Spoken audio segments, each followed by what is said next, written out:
હવે વાત કરીશું ઠંડીની।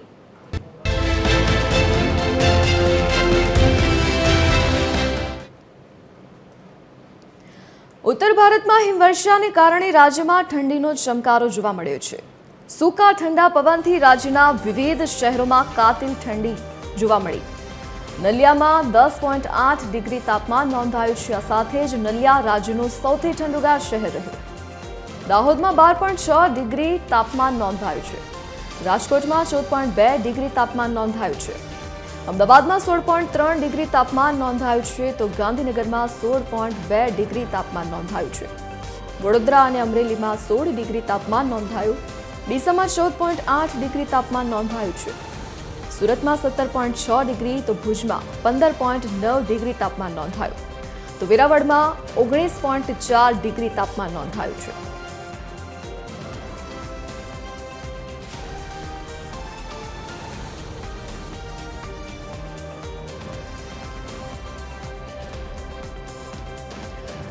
સંવાદદાતા અભિષેક સિંહ વાઘેલા આપણી સાથે લાઈવ જોડાઈ ગયા છે। જી અભિષેક, હાલ રાજ્યમાં ઠંડીની શું સ્થિતિ જોવા મળી રહી છે અને આગામી સમય માટે ઠંડીને લઈને હવામાન વિભાગની શું આગાહી?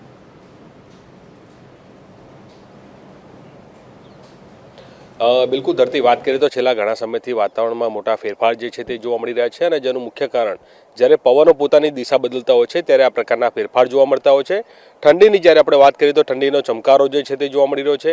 મોટાભાગના શહેરોના તાપમાનની આપણે જ્યારે વાત કરવામાં આવે તો મોટાભાગના શહેરોના તાપમાન જે છે 15થી 20 ડિગ્રીની આસપાસનું તાપમાન જે છે તે નોંધાયું છે અને સૌથી કહી શકાય કે નીચું જે તાપમાન જે છે તે નલિયામાં 10 ડિગ્રીની આસપાસ નોંધાયું છે અને ઠંડુગાર તે સાબિત થયું છે। અત્યારે હાલ હું આપણે દ્રશ્યો બતાવવા માંગીશ કે અમદાવાદના આ દ્રશ્ય છે કે જોઈ શકાય છે કે વહેલી સવારથી જ લોકો શહેરીજનો જે છે તે પોતાના સ્વાસ્થ્ય લઈને જ્યારે શિયાળાની શરૂઆત થતી હોય છે, ઠંડીની શરૂઆત થતી હોય છે ત્યારે જાગૃત થતા હોય છે। બાગ બગીચા હોય કે ખુલ્લા મેદાનો હોય ત્યાં આ પ્રકારે લોકો કસરત કરતા જોવા મળતા હોય છે।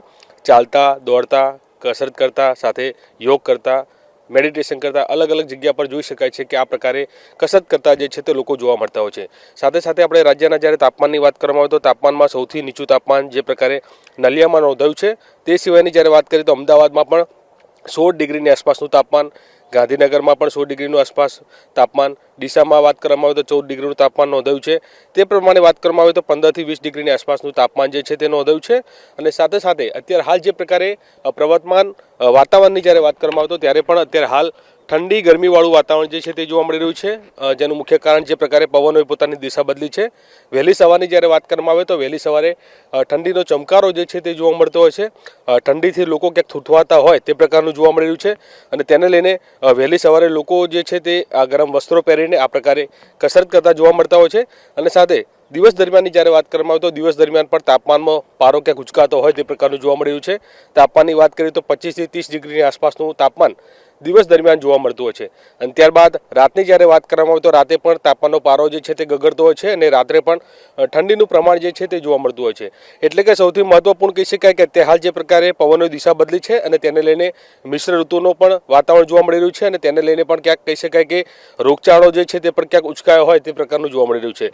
એટલે કે ધરતી સૌથી મહત્વપૂર્ણ કહી શકાય કે અત્યારે હાલ જે પ્રકારનું વાતાવરણ જોવા મળી રહ્યું છે અત્યારે હાલ 2 થી 3 ડિગ્રીનો તાપમાનનું વાત કરવામાં આવે તો વધઘટ જોવા મળી શકે છે અને આગામી દિવસોમાં અત્યારે હાલ જે પ્રકારે સૂકું વાતાવરણ જોવા મળી રહ્યું છે પરંતુ હવે જેમ જેમ દિવસ જતા જશે તેમ તેમ પારો જે છે તે ક્યાંક ગગડતો જોવા મળશે અને આવનારા દિવસોમાં હાડ થીજવતી ઠંડીનો અહેસાસ થાય તે પ્રકારની પણ માહિતી મળી રહી છે।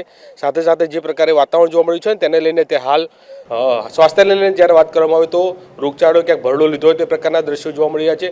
ઠંડી અને શરદીવાળું વાતાવરણ જે છે તે પણ જોવા મળી રહ્યું છે પરંતુ સૌથી મહત્વપૂર્ણ કહી શકાય કે હવે આગામી દિવસોમાં તાપમાનનો પારો ગગડશે અને હાડ થીજવતી ઠંડીનો અહેસાસ જે છે તે ક્યાંક લોકો શહેર સહિત રાજ્યભરના લોકો કરતા જોવા મળશે। જી ધરતી। જી અભિષેક, વિગત સાથે જોડાવા બદલ આપનો આભાર। તો હાલ રાજ્યમાં ઠંડી વધી છે, સાથે જ મિશ્ર ઋતુ પણ જોવા મળી રહી છે। તો હાલ વાતાવરણ સૂકું છે તો આગામી સમયમાં તાપમાનનો પારો ગગડે તેવી સંભાવના વ્યક્ત કરાઈ છે।